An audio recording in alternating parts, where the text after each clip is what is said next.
Maybe you have heard this or you have said this. The God of the Old Testament is harsh and judging, but the Jesus of the New Testament is merciful and kind. This is probably one of the most common perceptions that I run across.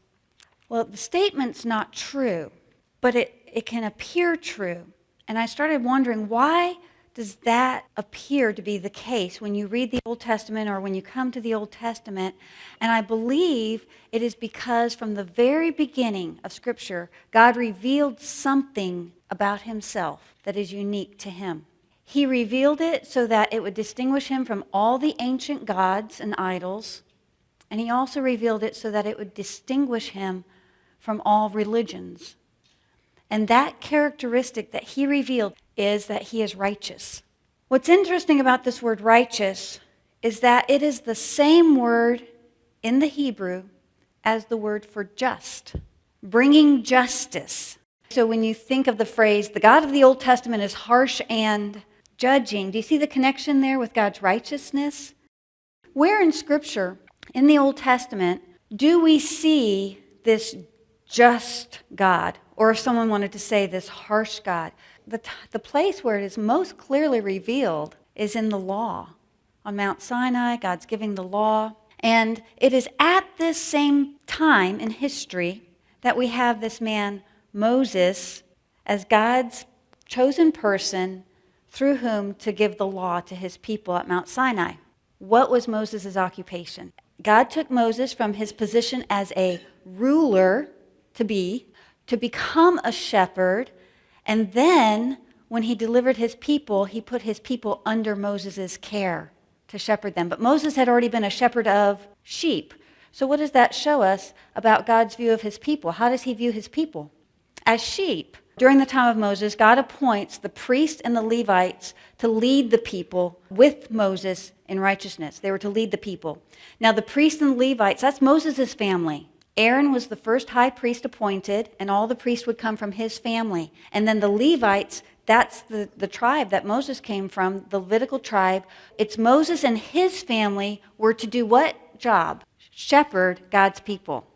In what way? In God's righteous law. Okay, this is what we need to remember about sheep. Sheep are stupid and go astray. Sheep do not look around and figure things out, do they?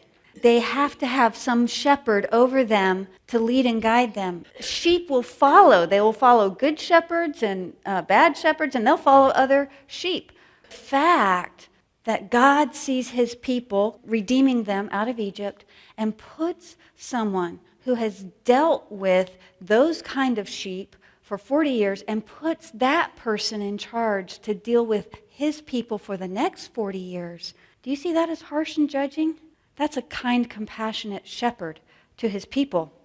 The priests and the Levites did not do their job well, and during the time of the judges, God's people did go astray. So after hundreds of years of each one doing what was right in his own eyes, that's what's mentioned in Judges, God took David from his position as, what was David's occupation? Shepherd, and made him a ruler. Do you see the connections to Moses? And then God took David's line of kings that were supposed to be like David and lead the people in paths of righteousness. Where did I get that paths of righteousness? Psalm 23, the Lord is my shepherd. He leads me in paths of righteousness. Well, what happened? We have the two groups of God-appointed shepherds to lead the people in his righteous ways. We have Moses and those family members from Moses, right? Represented by the priests and Levites. Then we have the kings from David who are also supposed to lead on the political side to keep things righteous. When the priests and the Levites and the kingly line of David, from 1 Kings chapter 11 through the end of the Old Testament, we have the story of the corruption of the kingly line of David and of the priests and the Levites. And therefore, where are all the people? They're corrupt. They're doing whatever they want to, and they don't know the truth. What's the truth? The truth that had been revealed in the Scriptures.